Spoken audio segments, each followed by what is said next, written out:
Hi everybody, welcome, thanks for tuning in. My name's Alex, I'm the winery chef at Inglenook Winery in Rutherford, and today I'm going to show you how to make pizza. We're going to learn how to make pizza in your home oven, and one of the big differences between making pizza in your home oven versus making it in a wood burning oven like the pros do is that the wood burning ovens, they get up to 1,000 degrees. Your home oven, unless you have a really cool oven that I don't know about, probably only goes to about 500 degrees.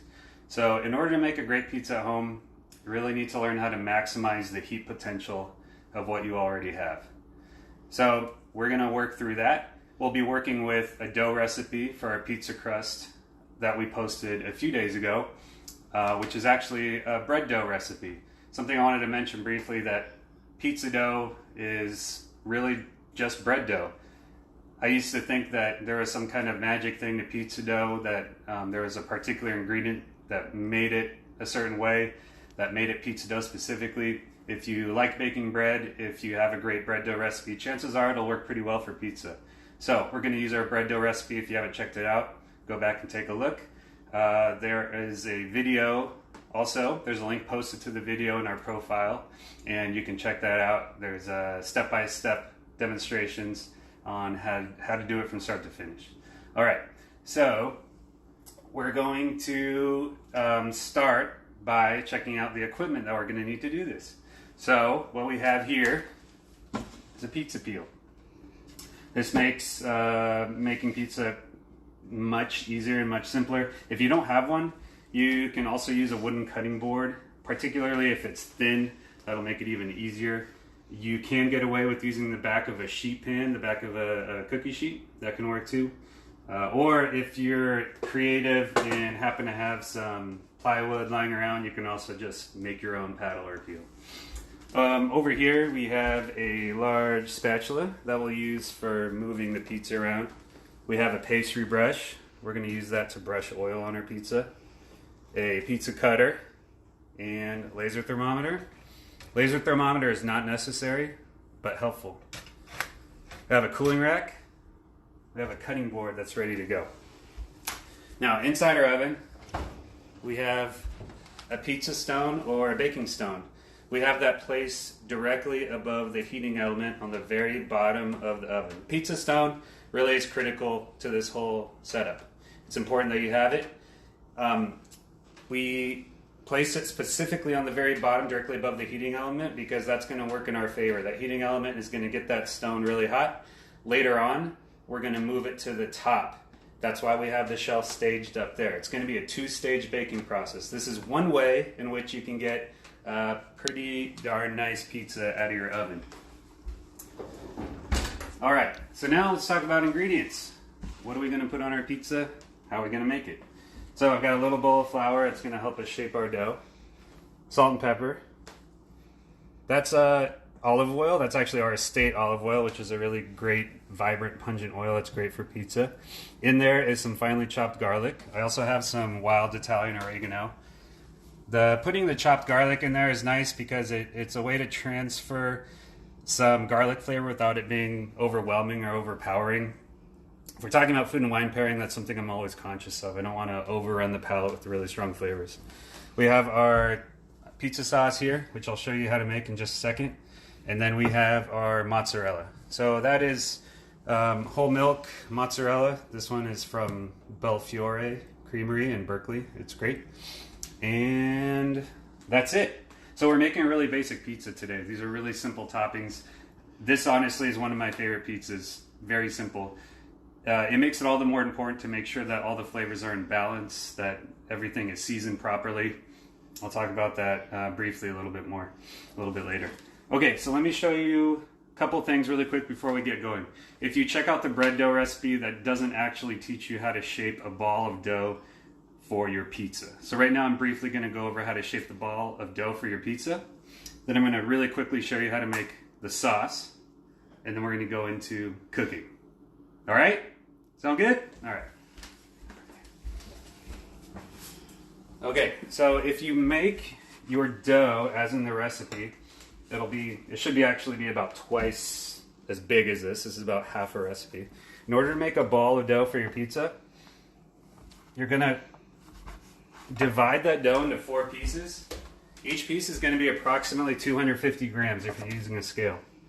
So to shape your ball of dough, you're going to grab one corner, bring it to the center, grab another corner, bring it to the center, grab another one, until you have all the corners in the middle. Then you're going to flip it over. So you can see that I don't have any flour on my work surface. This is vital to shaping your dough. The dough actually needs to stick to the surface a little bit in order for it to shape and build tension, which is important for keeping the shape. Okay, so in order to shape it, once we've done this, I'm going to take my hands and just cup them at the top and then bring it down towards the center. I'm going to move the dough over, start at the top, bring it down, do it again on the other side, do it again on the other side. So you can already see we went from a square to a ball shape pretty quickly. Now we're going to build a little more tension on this. In order to build tension, I'm going to take my hands on either side of it, and we're going to do this kind of motion. So in order for this to work, again, it's very important that the dough is actually sticking. If you have flour under there, all it's going to do is slide. So we're going to do that motion right there. It's important that you feel the bottom sticking as you do this. You're going to see and feel it build tension as you do this. That's important. So give it about 3, 4, maybe 5 twists until it's holding its shape as a ball. I usually do this as basically like a pre-shape. I let this rest for 3 to 5 minutes. Then I come back and I'll give it 1 or 2 more twists. Okay? So there are lots of different ways to do this. This is just one. My whole process today is really, I'm trying to make things straightforward so that it's easy enough to replicate at home. Okay, last step for the dough. Very important after this stage, you wait at least 1 to 2 hours. Very important. The dough needs to relax. We just created a lot of tension. The gluten has a lot of tension. If you tried to stretch right now, it would end up tearing, most likely. It'd be really difficult. It'd fight you on it the whole time. Let it rest at least 2 hours. Alternatively, you can grease a container. Pint-sized deli cups work great for this. Grease the inside of it, drop it right in there, put a lid on it, put it in your fridge, and then it'll be ready for the next day. What'll happen is in your fridge, it's going to continue to ferment a little bit. It'll build more flavor, more complexity, better fermentation. It'll yield also a really nice dough. Okay, that's really quickly showing you how to shape the dough. Next up, I want to briefly show you how to make sauce for your pizza. So a lot of different ways to do this, of course, too. What I like is really fresh, vibrant flavors, so I don't do a lot. We're starting with San Marzano tomatoes. These are whole peel tomatoes. The DOP tells you that it's from a protected region, basically like a wine appellation. It suggests that the quality is up to their standard, which is what we look for. So these already have great flavor. They're fully ripened. I don't like to mess with it too much. What we do for our sauce, put it in the bowl. 2 generous pinches of salt. Some freshly ground black pepper.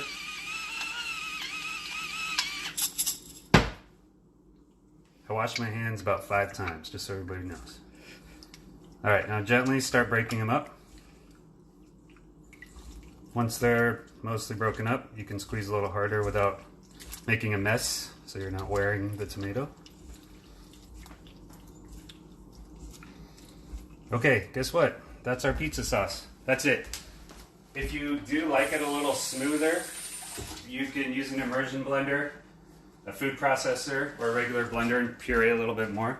I like contrast. I like having some chunks of tomato in there. To me, it makes the pizza just a little more interesting. Alternatively, there may be cooked sauces out there. I like to think that we're already cooking the pizza once, and the tomato sauce is going to get cooked while we're cooking the pizza. So if you cook it for a long time ahead of time, and then you make your pizza, it gets cooked again.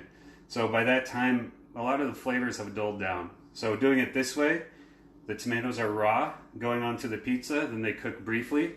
Still really fresh, vibrant flavors, which is what I love. Okay, so hopefully you're still with me. We've gone over how to shape your dough. We've gone over how to make your sauce. We've gone over what your oven should look like on the inside. Preheat that pizza stone for at least 45 minutes, up to an hour at 500 degrees. Preheating is very important. Make sure you do it. All right, so now we're gonna go ahead and start making our pizza. Make sure you have a decent amount of flour where you're gonna be stretching it.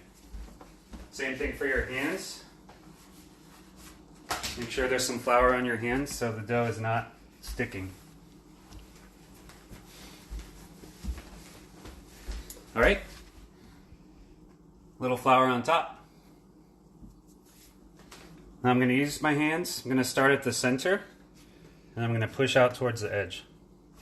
So we're going to push out until we get a 1/4 inch from the edge. That last 1/4 inch is our crust.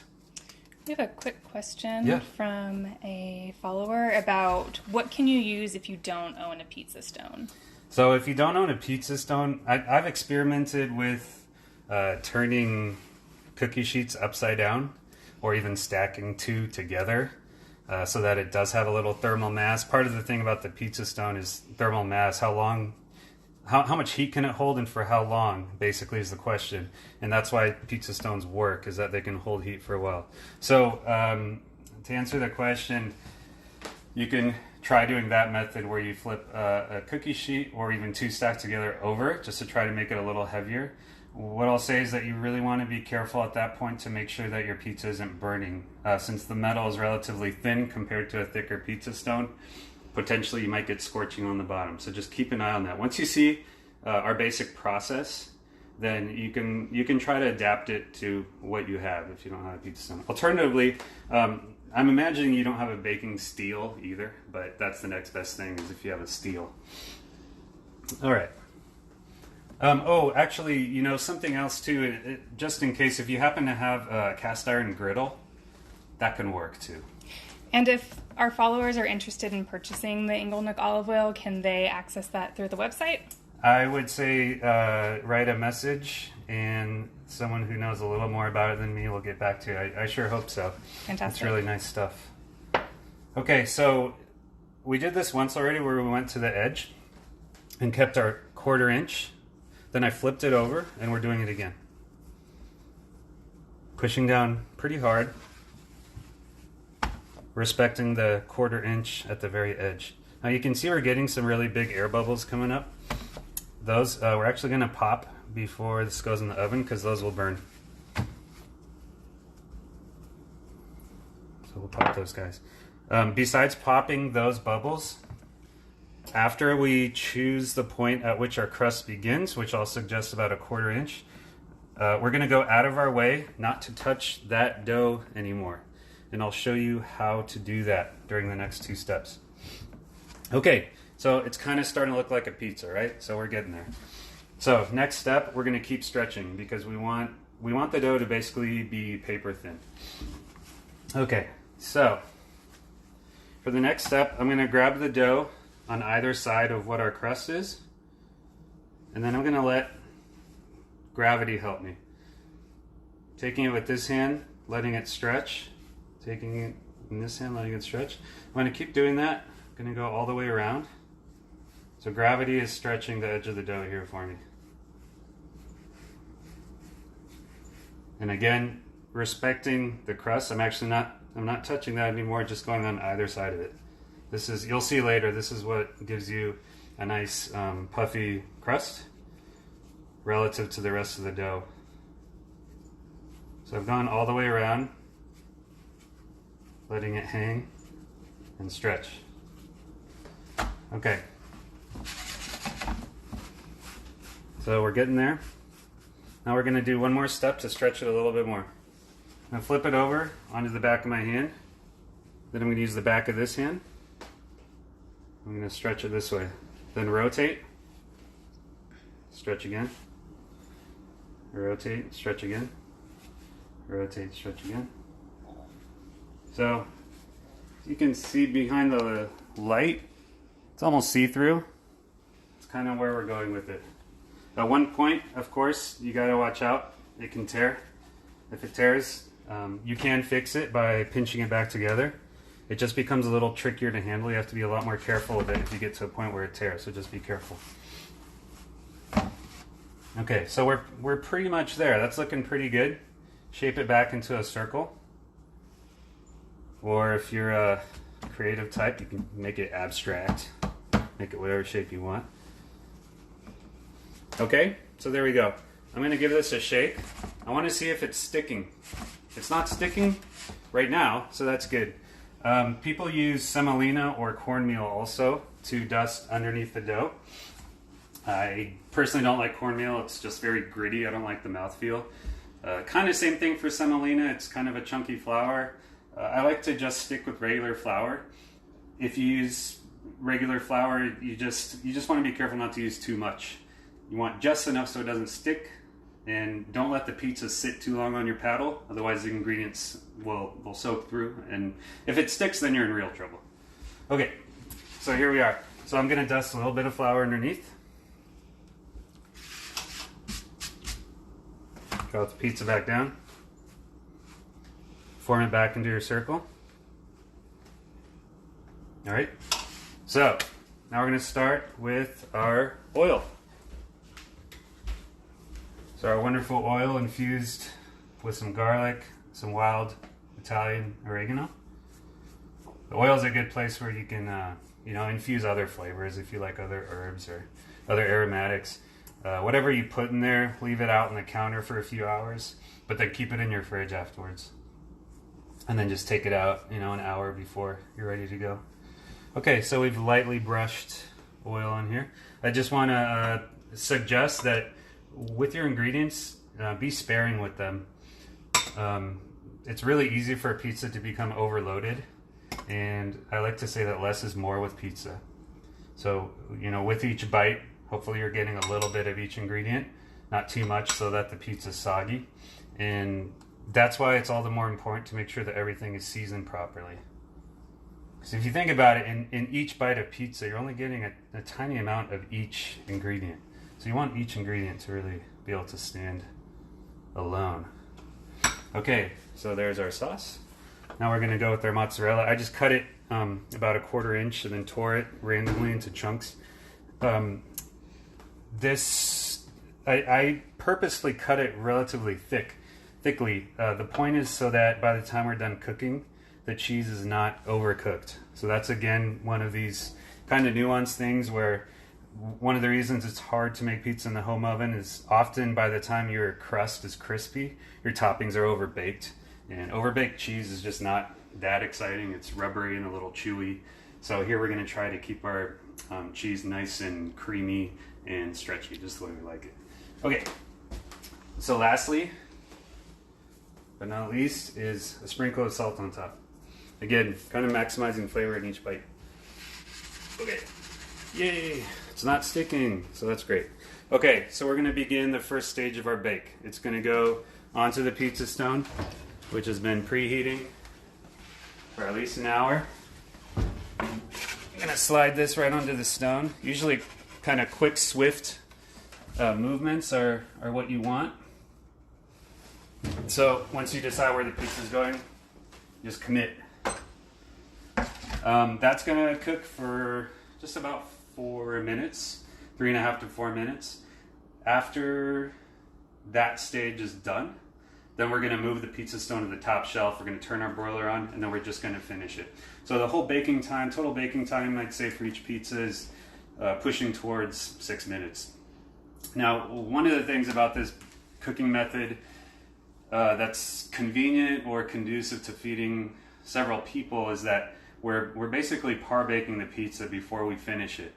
So with a par baked pizza, you can actually get several of those done. You can get them done ahead of time, set them aside, stage them, have them ready on cookie sheets or something, and then a few minutes before dinner time, you can fire up the broiler.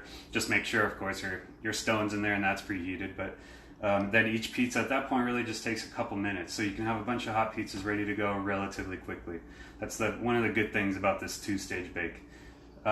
Alternatively, you can also put the baking stone on the very top directly underneath the broiler and try to do it all in one step. But it's a little more dangerous There's a lot more room for error there, and everything has to be sort of perfect, and like the crust has to be very thin, so by the time the crust is crispy, the cheese isn't overbaked. So kind of a better method for consistency for me is this 2-stage bake at home, and that's why we're doing it that way. All right, so we're about 1.5 minutes into our bake. We're just going to take a peek. It looks like pizza. That's good. That's a good start. I have a quick question from a follower about, can you put the stone near the broiler? Yeah, absolutely. Yes. I've had this stone directly as close to the broiler as possible many times. I guess I can't speak for all stones out there, but I imagine that these ceramic stones, when they're made, are probably fired at very, very high temperatures, probably over 1,000 degrees. So they're pretty much safe in that regard. I haven't had a problem yet. No cracks in mine or anything like that. So you should be in good shape there. Yeah. Let's see. Okay, so far so good. Don't want to let too much of the heat out, but what I'm looking for is making sure that there isn't any air trapped beneath the crust. What you'll see is if there's air trapped beneath there, as it cooks, you'll see a big bubble kind of come up in the middle of the pizza or somewhere in the center. If that happens, I actually keep just a little knife ready. I'll poke that and try to deflate it, because basically if you have something expanding in the middle, that part is going to end up burning because it's exposed. So that's all I was watching for. But for the most part, once you have sauce and cheese on there, I found that the toppings kind of keep the dough down on the stone. Okay, so we're 3 minutes into the bake. We're going to give it just about 30 more seconds, and then we're going to check it out and then move to the second stage. Regarding cheese, by the way, I just wanted to make a note between dry mozzarella and fresh mozzarella that fresh mozzarella is great. The flavor is fantastic. Just make sure if you use it that you dry it really well, because basically water is going to be your enemy here. So slice it, put it on some towels, let it dry really well before you use it if you're going to go that route. Okay, just about there. What would you suggest for a source for cheese for guests making this at home? I would, so for me, I try to use what's best locally. Whatever has to travel the least distance to get to you often will be the freshest and the best. So check your area. The best thing is to go to your favorite grocery store, especially if there's a cheesemonger there, and talk to them. Okay, so you can see a little color on the bottom of the crust. That's what we want. So we're going to pull it out. That was just 4 minutes. So as you can see, the cheese is not overcooked at this time. It's mostly just melted. The dough is set. And now I'm moving the pizza stone to the top, just directly beneath the broiler. I already flipped the broiler on. We're going to give it about 2 minutes just for the broiler to fire up. So going back to the cheese, I do suggest speaking to someone at your favorite market for suggestions. Like I mentioned earlier, this one's from Berkeley. The company is called Belfiore. They make great products. This is their, it comes in a loaf when I buy it anyway, and it's really delicious, made really classically. So I do recommend that one. Okay, let's see. So I kind of already pointed out what we're looking for. Want to make sure you do have some color. So now, basically, when we cook it again, the top is going to brown, the crust is going to fluff up just a little bit more, and the crust on the bottom will get even a little bit crispier. If you're cooking several pizzas at a time, wait about 3 or 4 minutes in between each pizza to make sure the stone has gotten back up to temperature. That's where that laser thermometer can come in handy. My pizza stone in this oven gets to, on the bottom, it gets to a little over 500. So I look for the temperature before I make the next pizza to be closer to 500. So it'll drop at least 50 degrees after you cook a pizza. So check that out before you move on. Okay. And like I said earlier, the laser thermometer is not absolutely necessary, but convenient if you have one. They're not that expensive these days. They're pretty easy to get. Okay, so now, so the easiest way to do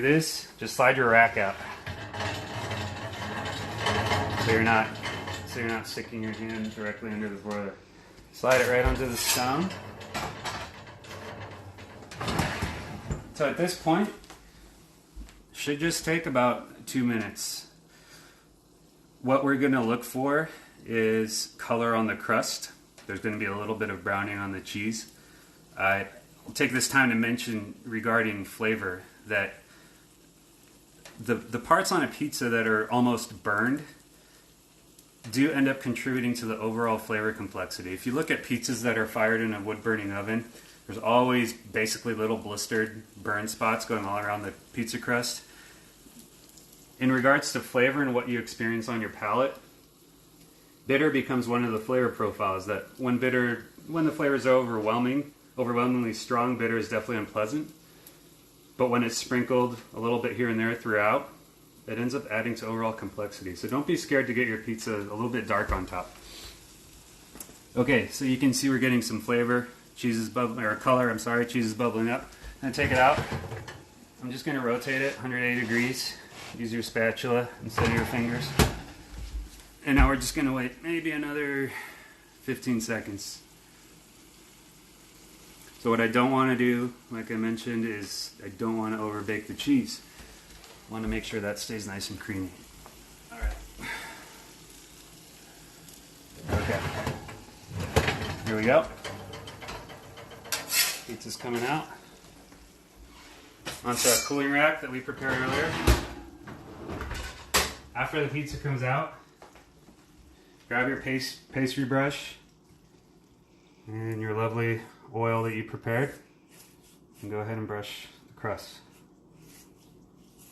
It's just another way to add some flavor and add some really nice mouthfeel, because who doesn't like crispy, freshly baked bread with olive oil, right? Okay, so I leave it on the cooling rack for just about 30 seconds before I cut into it. I like to imagine that there's a lot of steam coming off this thing right now, so if you put it directly on a flat surface, that steam ultimately is going to soften the crust. So we just went way out of our way to make sure it's crispy. This will kind of help ensure that that's the case. Okay, so when I pick it up, as you can see, it's not folding in half, right? The crust is actually supporting its own weight. That means we've done a pretty good job with making sure the crust is crispy on the bottom. Cheese on top, doesn't look overbaked. Last step. Actually, there are two more steps. One of them involves eating.